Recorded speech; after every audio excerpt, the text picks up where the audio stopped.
Boa noite a todos, no ar mais um programa do Casal SPFC. A gente está aqui hoje para falar um pouquinho do Campeonato Brasileiro que São Paulo vem jogando. A gente vai falar desse resultado no Clássico São Paulo versus Corinthians 1-1.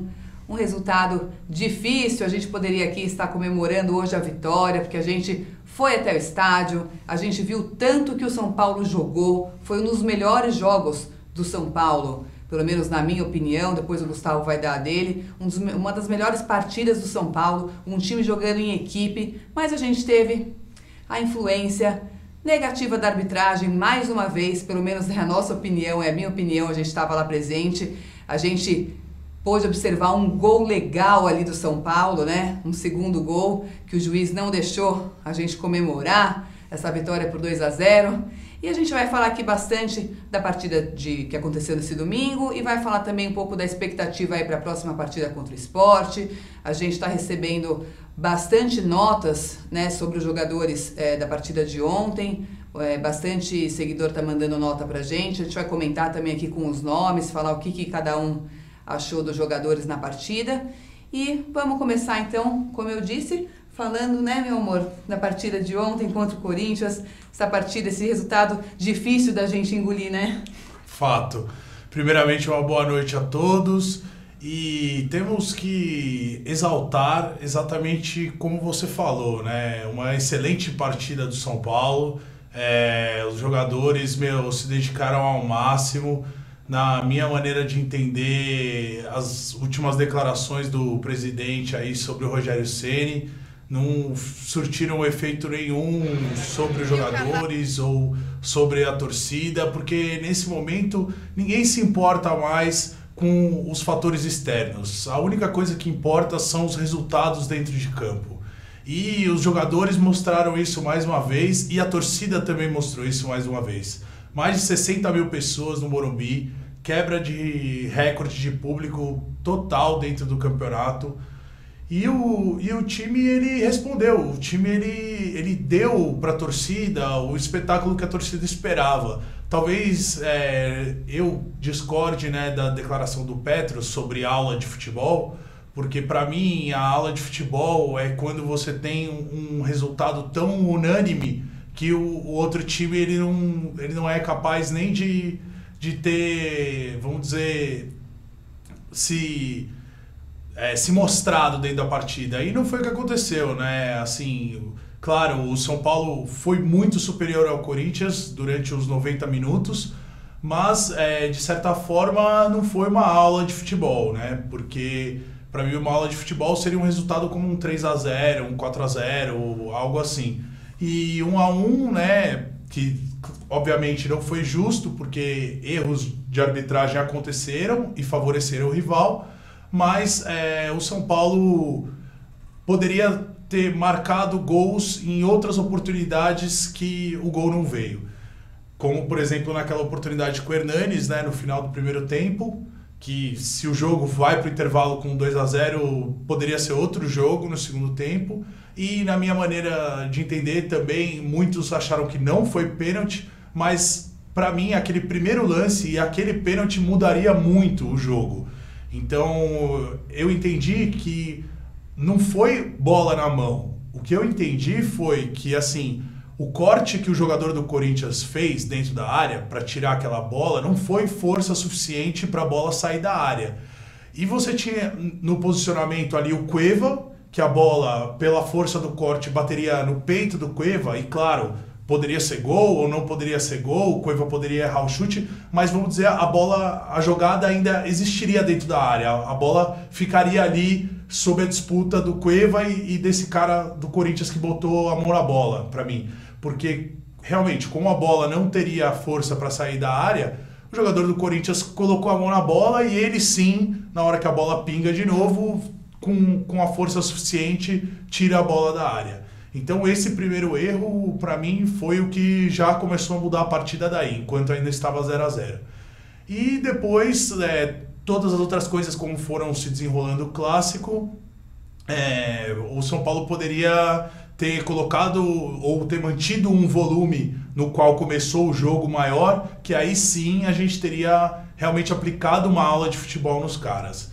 mas o São Paulo está de parabéns, a torcida está de parabéns, o time em si está mostrando uma evolução que é muito importante nesse momento do campeonato, um momento onde cada partida, cada jogada são fundamentais e decisivas para a somatória de pontos e para os resultados.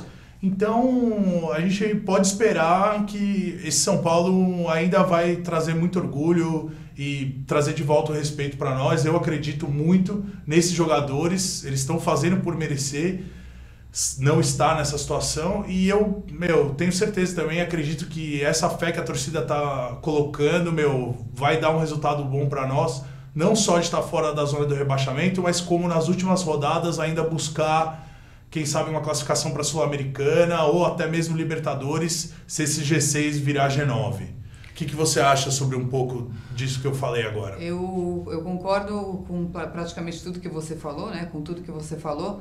E eu acho o que é mais importante no momento de tudo que você falou é isso. A torcida, ela não está se importando com a arbitragem. É lógico, a gente fica triste, a gente queria que tivesse, né, que o árbitro desse o gol, que foi legal. A gente viu ali que o Prato não fez falta, o Prato ficou parado. Ele mesmo deu uma declaração que ele ficou parado, que o goleiro do Corinthians veio para cima dele. Quem fez o gol foi o Militão.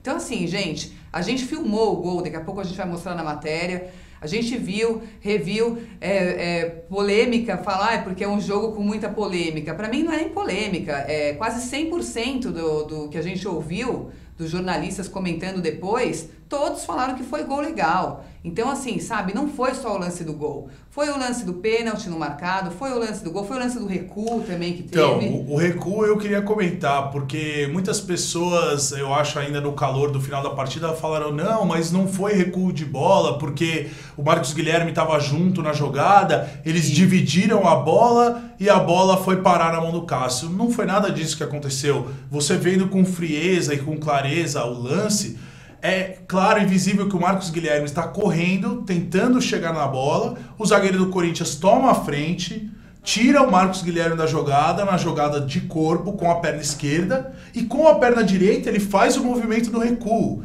assim, na intenção de recuar a bola para o Cássio. E o Cássio tinha o espaço para até parar essa bola, dominar e dar um chutão para frente. E ele não tomou essa decisão, ele tomou a decisão de agarrar a bola com a mão. Então, sabe, são erros crachos que sempre favorecem, no caso, o Corinthians. Então, fica muito difícil você querer ou entender justiça no futebol. Eu acho que o futebol é discutível e existe o mérito da dúvida, mas o que está na regra tem que ser cumprido. O que está na regra é inviável que não seja cumprido. A gente não tinha condição de usar o árbitro de vídeo no Morumbi, que era um dos estádios que poderia, o Morumbi e o Maracanã. Por que não usou? Entendeu? Por que não usou?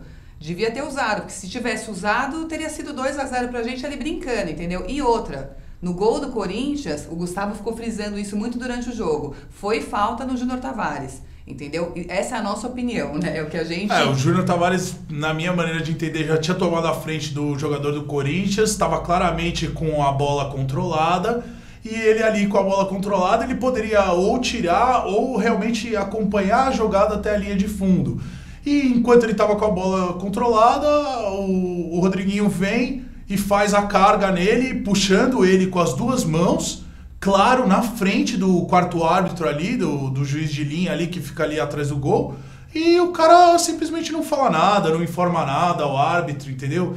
E a jogada não para. Depois, claro, o Júnior Tavares desesperado para tentar se recuperar na jogada, vendo que a falta não foi marcada, simplesmente toma o olé do cara, o cara faz o cruzamento dentro da área, o Sidão ainda defende o primeiro chute. Uma boa defesa. Uma boa defesa, e na sobra ali o jogador do Corinthians conseguiu controlar a bola, fazer o chute e fazer o gol.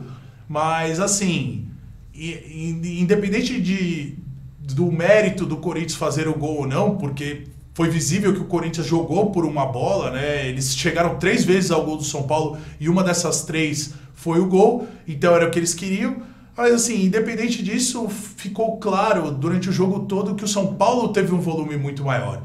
E isso, cara, deixa nós muito felizes e muito otimistas para a sequência do campeonato, porque se o líder, que é o líder, vem ao Morumbi e o São Paulo consegue ter um volume 3 vezes maior do que o líder, então quer dizer que o São Paulo realmente não merecia estar na posição que está na tabela. Isso é uma coisa que fica claro, óbvio. Agora eu entendo que não só para todos os São Paulinos isso fica claro, mas para os outros times também. E agora, existe toda uma sequência do campeonato, como eu falei no programa anterior. Não seria essa vitória que, vamos dizer, garantiria o São Paulo na Série A de 2018, e também não seria, se fosse uma derrota nesse clássico, que também decretaria o rebaixamento do São Paulo. Então, existe toda uma sequência aí de jogos pela frente e vamos esperar que esses próximos jogos sejam cumpridos e que o São Paulo conquiste esses resultados para se manter na Série A em 2018. E eu, assim, completando o que você falou no começo do programa, eu acho que o que é mais importante no momento, que eu estava falando, é que a torcida ela não está deixando se influenciar pelos fatores externos, né? Então, assim, a declaração do presidente que fala um dia, 2 dias antes do jogo, de um clássico, arbitragem. Então, a torcida ela está ali junto ao time, completamente independente do que aconteça, porque a gente já está passando por tanta dificuldade, né? A gente já veio aqui no jogo depois da Ponte Preta também e falou, nossa, que dificuldade. Até ali tudo bem, dava para até assim entender o lado do árbitro, de expulsar o Jusilei e tal, mas é tanto o fator negativo que está assim em cima do São Paulo nesse momento, que você pensa, nossa, agora a torcida não é possível que vai continuar. E vai ali, continua e melhora ainda, é mais torcedor. Ganha mais força, ganha mais repercussão também entre a mídia, porque eu vejo isso também de uma maneira, assim, qualquer outro time nessa situação que está no campeonato, o São Paulo, haveriam várias críticas, várias pressões em cima do centro de treinamento. Então, a maioria dos brasileiros ou das torcidas brasileiras dos outros times, ao longo dos anos, vem se comportando dessa maneira. Até mesmo em 2013, quando o próprio São Paulo frequentou a zona do rebaixamento, antes da chegada do Muricy, houve ali uma pressão muito grande, né? O São Paulo, naquela época foi fazer a viagem para fora, para o Audi Cup que a gente foi. Antes do São Paulo ir viajar, a torcida foi lá no aeroporto, falou, e aí, o que vocês estão indo fazer? Vão passear lá? Pensa bem quando vocês voltarem, o que vocês vão fazer e tal, não sei o quê. Por quê? Porque não existia esse, vamos dizer, não, peraí, vamos abafar um pouquinho o que está acontecendo fora e vamos tentar torcer aqui nos 90 minutos, que é para esses 90 minutos gerarem o resultado que a gente espera. Isso não aconteceu em 2013 até a chegada do Muricy. Depois da chegada do Muricy, eu acho que a torcida deu uma acalmada, né? E aí virou realmente esse lado do apoio. Mas, como eu tô falando, entendeu? Esse ano vem chamando muita atenção porque é um apoio enorme numa situação muito adversa há muito tempo. Não é que o São Paulo entrou na zona do rebaixamento há 3 rodadas. O São Paulo tá 11, 15 rodadas já durante o campeonato todo que ficou na zona do rebaixamento. Então é muito importante, é muito diferente o que a torcida do São Paulo vem fazer. O que eu penso em relação a isso que você está falando, em 2013, na minha maneira de pensar, se eu não me engano, foi assim, o primeiro ano que o São Paulo correu o mesmo risco de ser ali rebaixado, né, no Campeonato Brasileiro. Pelo menos, assim, que ele chegou perto, entrou na zona e ficou na zona, né, bastante, várias rodadas e tal. Então, eu acho que isso deu um choque na torcida, né, então, por isso que acho que causou essas mais manifestações, aquela coisa da pressão da torcida e tal. E aí a gente passou por isso em 2016, no ano passado de novo, que a gente correu risco, e eu acho que esse ano foi um ano, tá sendo um ano muito difícil, e desde o começo, com a demissão do Rogério, eu sinceramente, assim, eu acho que a torcida sentiu demais. Então, uma maneira da torcida abraçar o São Paulo Futebol Clube, né, depois de tudo isso que aconteceu e tudo que vem acontecendo, é essa, porque o torcedor, ele tá numa situação assim, que ou ele abraça igual a gente está fazendo, igual a torcida toda está fazendo, ou o São Paulo acaba de vez, assim, né, o São Paulo cai e não tem o que fazer. Então, a gente tem que, nossa, levantar a mão pro céu, para essa torcida maravilhosa, e eu acho que também, assim, para a vontade dos jogadores em campo, que agora a gente está conseguindo ver uma mudança, né? Que é aquilo que você falava, a equipe, né? A gente está conseguindo ver um grupo. Sim, o grupo realmente se fechou e se uniu depois do jogo, né? Entendo eu, depois do jogo contra a Ponte Preta, foi uma mudança de caráter de grupo, isso aconteceu. E isso tem que se perdurar até o final do campeonato, e sendo assim, com certeza estaremos na Série A em 2018. Agora, o que você está falando em relação a anos passados e a má administração até mesmo desse ano que causou a demissão do Rogério Ceni, isso é uma coisa que, como a gente veio comentando hoje durante o dia, né, é uma coisa que vem de longos anos, né, vamos dizer, desde 2012 ali, né, ou até um pouco antes, o São Paulo não consegue ter uma sequência administrativa com que faz com que o clube cresça. O clube está um pouco estagnado ali administrativamente. E esses ares são ares que a torcida não quer respirar, Sim. que os jogadores não querem respirar, porque isso não faz bem para ninguém, entendeu? Então, cara, como você falou, tá muito bonito ver que a torcida e os jogadores estão todos unidos em prol de apenas um objetivo. E, cara, o que a mídia tá falando, se a mídia é corintiana, palmeirense, santista, ponte pretana, pra nós não importa. Pra nós o que importa é o São Paulo Futebol Clube ser um grupo, ser um time coletivo que tem uma tática definida, que tem jogadores bons, técnicos, que, batalham pelo seu resultado, pelo seu melhor resultado. E isso está acontecendo agora. Então, eu acho que a torcida São Paulina ainda não voltou a levantar a cabeça porque estamos na zona do rebaixamento. Mas, como eu venho falando, acredito que rapidamente estaremos fora dessa zona de rebaixamento para que a torcida, que é merecedora, possa levantar a cabeça e possa querer, além disso, uma administração melhor para esse clube, porque a grandeza desse clube merece e pede isso. Pede, a gente tem que, né? O São Paulo tem que voltar a ser o que ele sempre foi, né?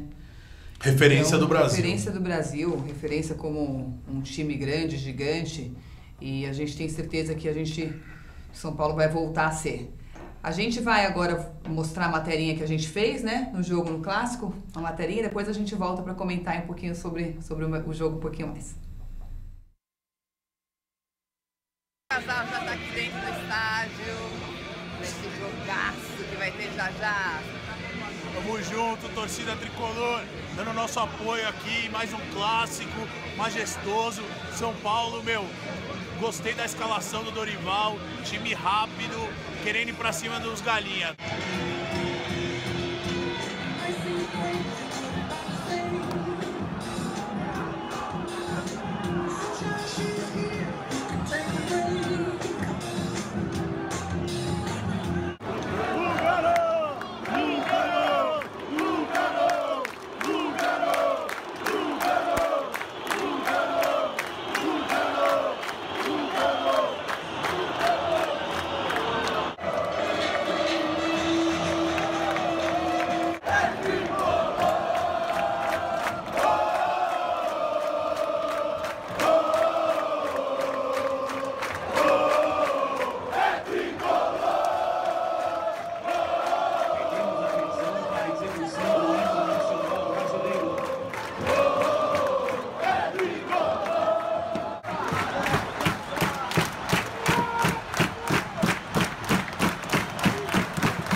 juiz contra o São Paulo e o jogo terminou empatado em 1-1.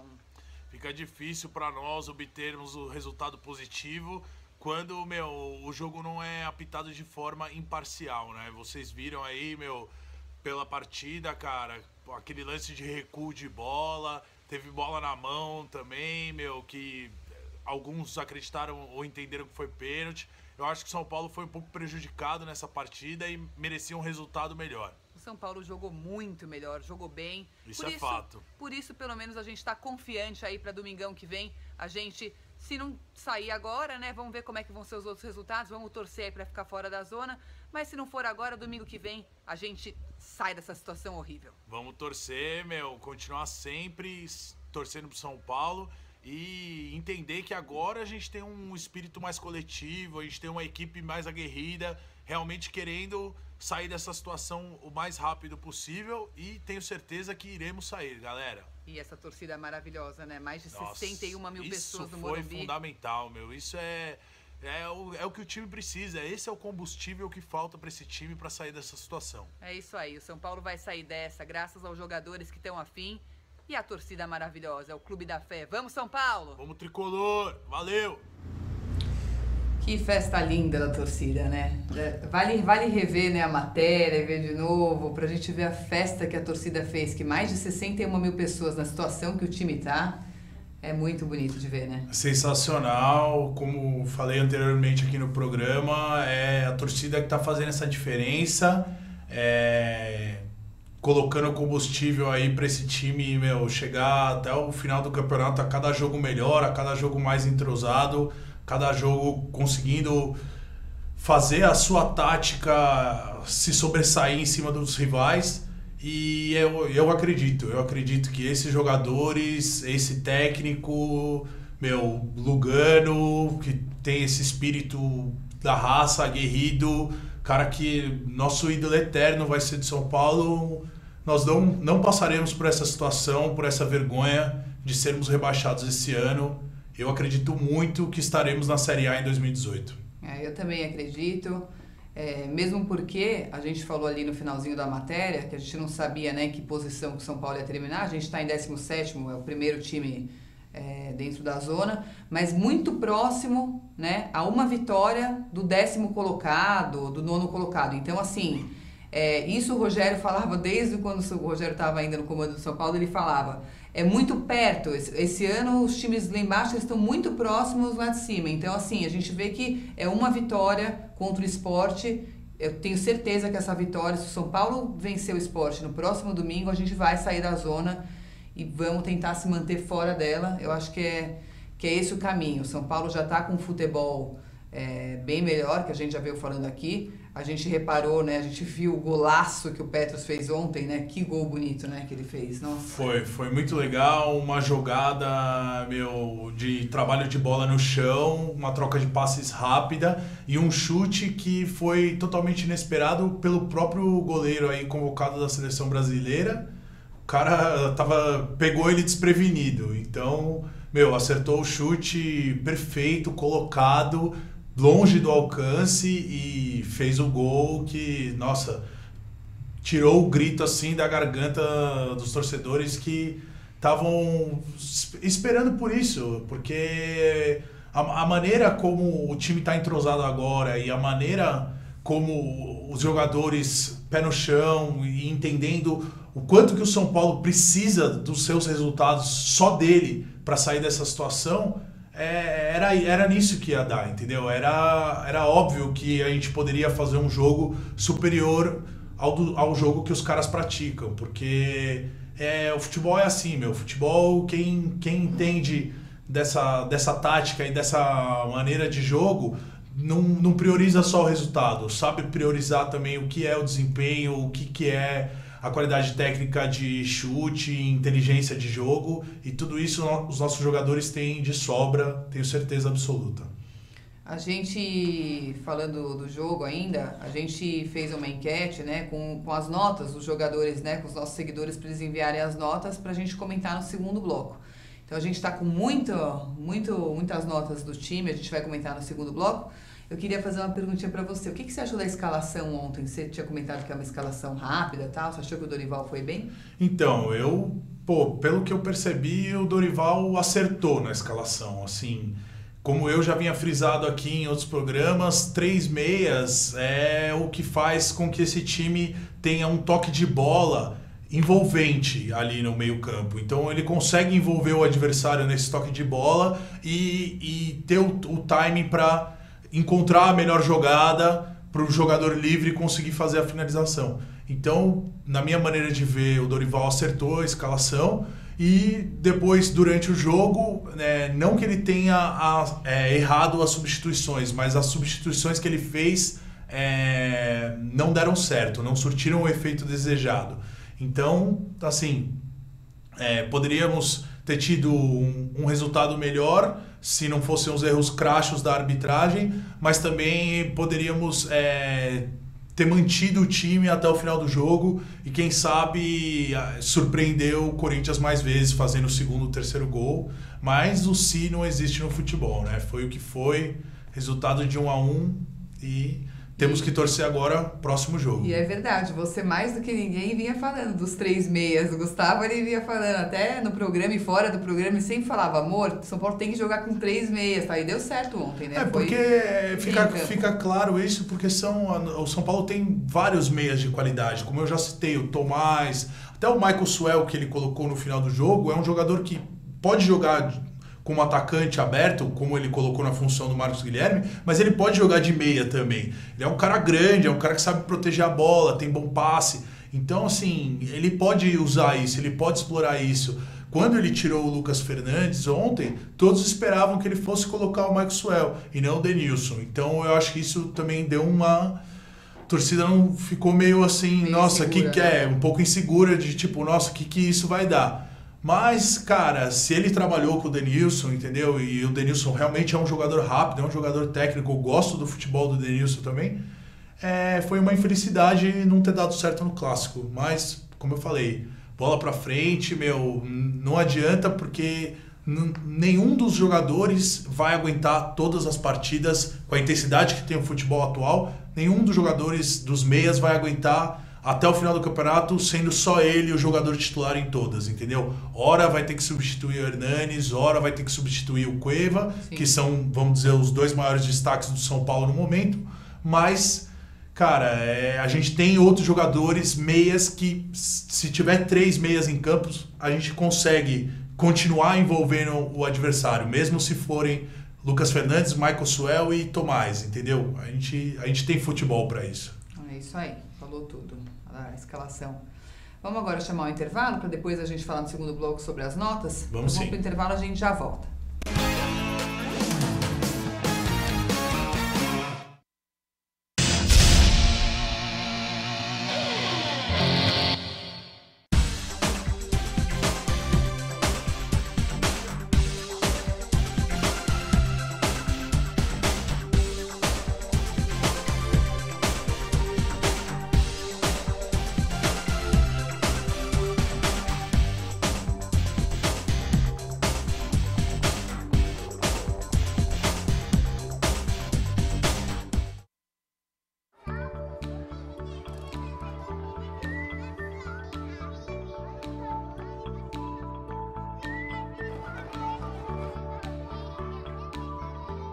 Quando uma criança desenvolve seu potencial, as portas do mundo se abrem para ela.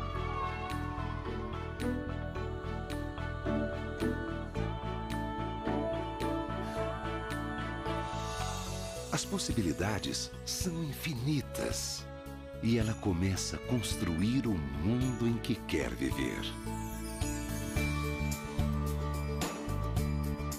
Ela aprende que pode transformar vidas, começando pela própria.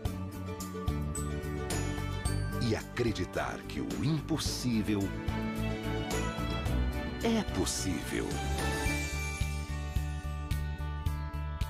Cada criança na escola é um potencial a ser descoberto.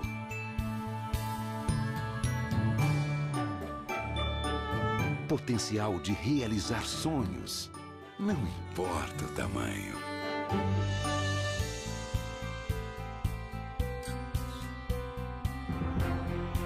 É hora de despertar o potencial das novas gerações.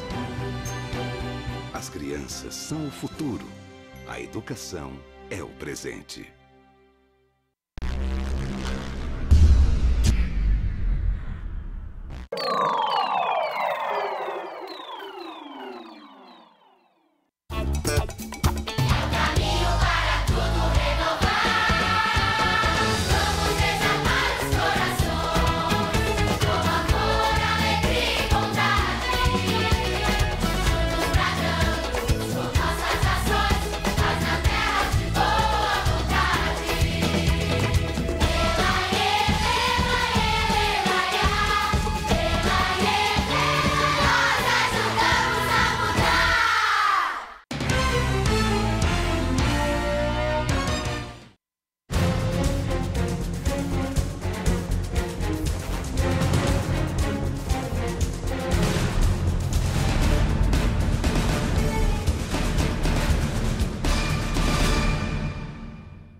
De volta com o programa do Casal SPFC. Agora a gente vai no momento que a gente conversa aí com os nossos seguidores, com a torcida, porque quem deu a nota foi a torcida hoje. A gente vai comentar a nota de cada jogador aí no clássico. Vamos começar com o goleiro Sidão? Vamos lá. Quem que mandou a nota aí pro Sidão? Quem é o internauta? É o São Paulino Newton Soares. Ele mandou nota 4 pro Sidão. 4 pro Sidão? Você concorda? Então, eu não concordo com o Newton. Eu acho que o Sidão, assim, não comprometeu, passou segurança pro São Paulo, não teve nenhuma jogada assim que, meu Deus do céu, o que ele tá fazendo? Não, ele foi calmo, tranquilo, seguro, soube se posicionar ali, embaixo da trave para executar as defesas no momento que foi exigido. Tudo bem que ele não foi amplamente exigido. E, assim, tem muitos aspectos a melhorar ainda, mas eu acho a nota 4 muito baixa. Então eu daria a nota 5,5 pro Sidão. Eu acho que é justo pela participação e pelo esforço. Quem mais? O Regis Santos mandou aqui pra gente a nota 9 pro Militão na lateral direita. Ele fala aqui, monstro na lateral direita, Militão. Você mesmo vai comentar sobre a nota dele? Eu vou de 9,5, eu subo aí meio no Militão, porque o Militão, ele tá assim, sendo pra mim o destaque dessas últimas partidas. O Militão se encontrou na lateral e tá jogando bem, né? Eu acho que ele tá jogando super bem também. Eu sou um pouco mais criterioso nas notas, né? Assim, com certeza eu daria nota 9,5 ou 9 se o gol que ele fez tivesse sido validado. Tem essa também, ele fez um gol que o juiz não validou. Exatamente, mas assim, como o gol não foi validado, não dá para atribuir a nota do gol da vitória a ele, porque o gol não foi validado. Então, infelizmente, eu não chego nessa 9 ou 9,5. Mas com certeza jogou muito bem, foi muito seguro, tirou várias bolas, soube trabalhar a jogada do meio pro ataque também em várias bolas, então tá muito bem o Militão. O Gabriel Souza, ele dá uma nota pro Rodrigo Caio, que agora o Gustavo vai comentar, porque eu comecei comentando do Militão. Ele deu 7,5 pro Rodrigo Caio. 7,5 pro Rodrigo Caio. Eu também não atribuiria uma nota tão alta assim pro Rodrigo Caio, porque eu acho que assim, foi uma primeira partida depois de uma fase não muito boa, um pouco conturbada que ele vinha vivendo. Mas então, assim, eu daria, nota 6,5 pro Rodrigo Caio. Eu acho que seria o suficiente pelo esforço, pela atuação, por não comprometer em nenhuma jogada. Então, 6,5 pro Rodrigo Caio. O nosso zagueiro Arboleda, equatoriano, recebeu 7,8 do Fernando Vasconcelos. Fernando, o Arboleda jogou bem ontem. Vamos subir a notinha. Eu sempre subo um pouco, né? Eu daria 8,5 para o Arboleda. O Arboleda foi bem demais ontem, gente. Ontem a gente estava ali no estádio, tirava todas as bolas, tem raça e tem técnica, né? Eu já ouvi gente falando que eu não gosto do futebol do Arboleda. Eu acho ele um super zagueiro. Sim. Como eu falei, o Corinthians chegou 3 vezes, vamos dizer, para fazer o gol em cima do São Paulo. E dessas 3 chegadas, uma delas foi num lançamento que, meu, o cara, acho que ainda no primeiro tempo, o jogador do Corinthians deixou o outro em posição assim, cara a cara com o Sidão. E o Sidão tava esperando a bola chegar, ele não saiu para fazer a defesa. E o Arboleda, meu, surgiu do nada e tirou essa bola, que ali, vamos dizer, poderia ter sido um gol a mais pro rival. Então, realmente o Arboleda vem fazendo a diferença demais na defesa do São Paulo. O Marcos Araújo, ele foi bem, criterioso? Bem criterioso com o Júnior Tavares. eu vi gente bem mais criteriosa que ele, na verdade, mas ele foi criterioso, ele deu 3,5. Eu vi gente aqui dando uma nota mais baixa que ele. Comenta você. Então, eu gostaria de comentar não só sobre a nota 3,5, que para mim também é muito baixa, pelo que o Júnior Tavares representa para esse time e também pelo que ele representou nessa partida.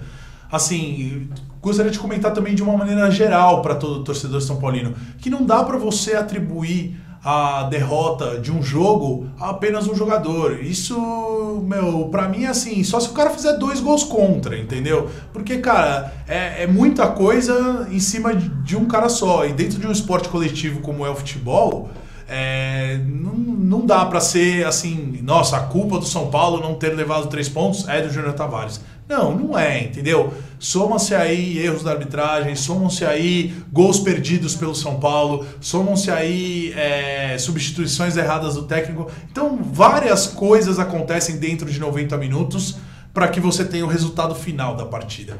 Então, assim, para o Júnior Tavares, eu daria nota 5,5. Acho que ele tem muitos aspectos a melhorar. Na partida de ontem não foi bem, porém, entrou em campo, se esforçou, correu, fez a linha de posicionamento em diversas jogadas. Então, assim, soube apoiar também no ataque, fez jogadas de ultrapassagem, junto com o Lucas Fernandes, junto com o Cueva. Então, assim, não dá para atribuir a derrota ao Júnior Tavares. Com certeza não. Mas, e também, assim, da maneira que muitas pessoas acham que só ele falhou na jogada do gol do Corinthians, para mim também tiveram outras falhas, entendeu? O Sidão poderia ter espalmado a bola do primeiro chute para cima e ele espalmou para frente. Tiveram outras falhas, que a bola, antes de chegar no domínio do jogador do Corinthians, o Denilson chega desesperado para dentro da área para tentar tirar a bola e passa lotado pela bola, entendeu? Se o Denilson tivesse um pouquinho mais de calma ali no último momento antes do jogador do Corinthians dominar a bola, ele poderia também ter tirado a bola ali. Então, assim, não dá para atribuir só ao Júnior Tavares e, principalmente, na minha maneira de entender, foi falta clara em cima do Júnior Tavares e depois dessa falta, quando ele tentou se levantar desesperadamente para salvar a jogada, aí o Rodriguinho fez o drible nele e conseguiu fazer o cruzamento para a área. Mas se o juiz tivesse dado a falta, nada disso teria acontecido e o Júnior Tavares não estaria com esse karma que estão querendo colocar nele, que eu acho que para mim não existe. E ele estava bem, né, o Júnior, durante o jogo, né? Foi um lance, é o que você está falando. É o que foi eu falei, um lance. entendeu? Não tem como a gente quer dar nota 0, dá pro juiz, desculpa, mas não pro Júnior Tavares, gente. Então Boa. não merece nota 0 no jogo de ontem. Foi um lance e todo mundo erra. Ele foi infeliz, o juiz foi infeliz em 5 lances, ele foi infeliz em 1. Então vamos lá, vamos continuar com as nossas notas. Segue as notas aí. Yuri Viana, ele deu a mesma nota que eu dei pro Petros, nota 10, porque o Petros merece, fez um golaço, o Petros marcou demais no jogo de ontem, né? O Petros tá jogando muito, vamos continuar com a 10 do Petros, tudo bem. Eu concordo que a atuação do Petros ontem foi a melhor atuação dele com a camisa do São Paulo. Mas, mais uma vez, eu vou ter que falar que eu sou muito criterioso com as notas e eu não consigo atribuir a nota 10 se um jogador, não vamos dizer, foi somente ele o destaque da partida. Vamos dizer, se o Petros tivesse feito 3 gols e o jogo tivesse terminado 3-0, beleza, seria nota 10 pro Petros. Mas eu dou nota 8,5 pro Petros, que eu acho que, assim, foi uma partida excepcional dele. Para um cara que, né, passou por tudo que ele passou, agora ele tá, vamos dizer, ele tá de volta pro futebol brasileiro, tá totalmente adaptado, se sente muito confortável jogando na posição que joga no São Paulo e então Pô, e fez o gol do São Paulo na partida, então nota 8,5 eu acho que tá de ótimo tamanho. Eu acho que é essa palavra, adaptado, porque ele começou umas rodadas atrás, acho que não estava ainda, né, 100% Sim. ali se encontrando com o time e tal, e se adaptou, agora acho que Sim. só tende a melhorar ainda, né? Sim. Tá bem e ainda vai ficar melhor. O Sérgio Veloso deu a nota pro Hernanes, nosso profeta, nota 9. Acho que ele exagerou um pouquinho no jogo de ontem, né? Então, é o que eu falo. Pra mim, assim, a nota 7,5 pro Hernanes Tá bom, já é uma nota bem alta pelo fato dele não ter conseguido fazer o seu gol ontem. Teve oportunidade de falta, teve oportunidade naquele lance que ele driblou 4 jogadores do Corinthians. Nossa, no esse é um finalzinho golaço. do primeiro tempo, e ali seria um golaço. Então, assim, a nota 9 pra mim é como eu digo, entendeu? Teria que ter sido totalmente o destaque da partida, como, por exemplo, ele foi na partida contra o Cruzeiro, entendeu? Que, pô, fez 2 gols e ainda deu um passe pra gol. Então, pra mim, as notas funcionam mais ou menos assim. E o Lucas Fernandes, que levou nota 6 pelo Daniel Araújo? Então, o Lucas Fernandes, eu acho que ele ainda não conseguiu mostrar o seu melhor futebol. Tem algumas jogadas que ele ainda está fora de timing com o time. Apesar de ser um jogador muito inteligente, muito rápido, muito técnico, ainda às vezes me parece que ele é acostumado com um sistema de jogo que ele jogou a vida inteira na base. E o São Paulo ele tem muito isso. Ele tem uma formação dentro da base que é a mesma desde o sub-12 até o sub-20, entendeu? E quando o jogador chega no profissional, como dentro do futebol brasileiro você tem essa mudança constante de técnicos, muitas vezes o técnico não faz a mesma coisa que o time da base faz. Então, assim, pra mim, desde que o Lucas Fernandes veio da base profissional, ele ainda não se sentiu totalmente confortável. Porém, é como eu falo, um jogador especial. Para mim, o Lucas Fernandes ele tem muitas qualidades a serem exaltadas. Acho que no clássico ontem, por essa falta de tempo, ele ainda não conseguiu mostrar o seu melhor futebol. Então, acho que a nota 6 está de bom tamanho pelo esforço, por algumas jogadas que fez, mas acho que com uma sequência maior de jogos, ele vai fluir mais o futebol dele. Boa. O Leandro Ventura, ele deu nota 6,5 pro peruano Cueva, nosso camisa 10. Então, pro Cueva eu já daria uma nota um pouquinho mais alta, daria nota 7,5. Cueva, diferente do Lucas Fernandes, como eu tô falando, é um cara que, assim, ele pode entrar em qualquer momento do jogo, faltando 5 minutos para acabar, depois de 5 minutos do jogo ter começado, no intervalo. O Cueva, ele parece que quando ele entra, ele veste o time como se fosse uma luva. E ele faz com que o time flua a partir do seu tempo. E isso é muito importante. E ele consegue dar o tempo pro time durante o momento que ele estiver em campo.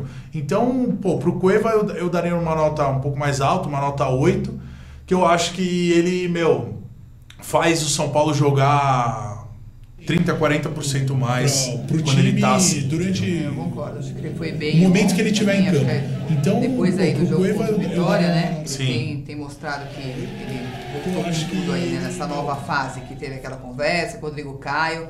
Acho que ele é um novo Cueva e tem tudo para continuar esse novo Cueva até o final do campeonato, se Deus quiser, né? Sim, Se eu manter jogando eu acho bem que assim. ele tá super entrosado com o time todo, como eu falei, e a única coisa é que ele pode jogar mais como ele quer, que entendo eu, sem tentar dar arrancadas pro ataque o tempo todo. Ele pode ficar um pouquinho mais esperando a bola só para armar o ataque e ele não precisa chegar para ser o homem da definição, entendeu? Ele pode chegar às vezes como elemento surpresa, mas na maioria das vezes é mais importante que ele faça o passe do que ele faça o gol propriamente dito. Exatamente. Porque os passes que ele dá já são praticamente difíceis. meio gol. Deixa o jogador, o atacante ali na cara do gol. É isso. A Laura Gonçalves deu nota 7 pro Marcos Guilherme. Eu concordo com ela. Acho que o Marcos Guilherme foi bem ontem. A gente vê que o Marcos Guilherme É um jogador de muita velocidade, ele tá em toda a bola, né? Ele vai e volta, nossa, é um jogador... Mas existem jogadores que têm tanta velocidade quanto ele e não estão em todas as bolas porque não tem a proatividade que ele tem. Né? Então, assim, eu daria uma nota até mais alta para ele. Eu gostei muito da partida do Marcos Guilherme ontem. Para mim, os grandes destaques do São Paulo na partida de ontem foram o Petros e o Marcos Guilherme. Pro Marcos Guilherme, eu, por exemplo, daria a nota 8. Apesar de não ter feito gol, se doou o tempo todo. O jogo inteiro, né? Fez as jogadas certas, o jogo inteiro. Então, putz, tá muito bem encaixado ali no time. E o Hélio Matos Azevedo deu nota 5 pro Prato. Então, o Prato é aquilo que eu falei, entendeu? O Prato também, da mesma forma como o Marcos Guilherme, como o Arboleda, jogadores que se doam muito, muita raça, muita vontade. Quando não tá, por exemplo, o Prato na posição dele, quando não tá dando para ele ficar dentro da área para esperar a última bola, sai para buscar uma jogada, volta para ajudar a defender. Cara, o Prato é excepcional nessas coisas que ele faz. Só que ele vai continuar tirando nota 5,5, não sei como ela deu, ou ela deu 5 ou 5,5? 5. Então, nota 5, ou 5,5, ou 6, enquanto ele não fizer os gols. Exatamente. Ele é o nosso centroavante. Ele é o nosso centroavante, ele é o nosso camisa 9, entendeu? Então, essa camisa 9, ela precisa fazer os gols acontecerem. E eu acredito muito que ele ainda vai marcar muitos gols até o final do campeonato, porque ele tem essa qualidade, esse é o expertise dele, é o que ele mais sabe fazer, é fazer gol. Vem a 8 jogos sem marcar, e imagino que isso deve estar dando uma sede enorme dele. E eu acho que está na hora dele começar a matar essa sede e começar a matar as bolas, botar a bola na rede e fazer gol. E a partir disso, com certeza será muito elogiado, ganhará notas altas como merece pelo jogador que é. Eu aposto aí no gol do Prato contra o Sport, que é um jogão para ir dentro de casa, para voltar a marcar. Vamos apostar aí nesse jogo contra o Sport. Os jogadores que entraram no segundo tempo jogaram pouco, né? Jusilei, Denilson, a gente não dá nota porque é muito pouco tempo. E pro Dorival, você daria uma nota pro Dorival? O Dorival daria nota 8 ontem. Gostei muito da escalação também. Não muito das substituições. Fiquei meio assim, a hora que ele colocou o Denilson também, um pouco sem saber o porquê que ele colocou. Mas eu daria nota 8 pelo que ele começou fazendo, que eu achei que o time começou muito bem. E ele tá merecendo essa nota porque ele tá fazendo o time jogar como uma equipe agora. É isso aí. Eu concordo também. Tô gostando do trabalho do Dorival, acredito nele como treinador, eu acho que ele é um cara muito consciente, muito pé no chão, não se deixa empolgar por um resultado, sabe que estamos num campeonato de recuperação, precisamos de uma sequência positiva que ainda não temos. Desde que começou esse campeonato não temos uma sequência positiva, então precisamos disso. E eu acho que o Dorival, assim, ele não vai descansar enquanto ele não atingir essa sequência. E ele atingindo, com certeza será muito valorizado, muito elogiado. Se Deus quiser, permanecerá para o ano que vem, porque o trabalho de um técnico ele só é completo quando ele tem o tempo necessário para montar o time, entendeu? E esse ano ele pegou uma panela com óleo quente fervendo ali na mão e tá tendo que segurar, entendeu? E ele, tá sabendo segurar, tá sabendo esfriar, deixar ela paradinha ali, firme, para no ano que vem ele poder continuar um trabalho excelente, se Deus quiser. É isso aí. Boa sorte aí nessa sequência pro Dorival e pro time todo. Continuamos com o apoio da nossa torcida pro jogo contra o Sport, com certeza. E até segunda que vem. Boa noite a todos. Boa noite a todos. Uma ótima semana, galera. Obrigada por acompanhar a gente.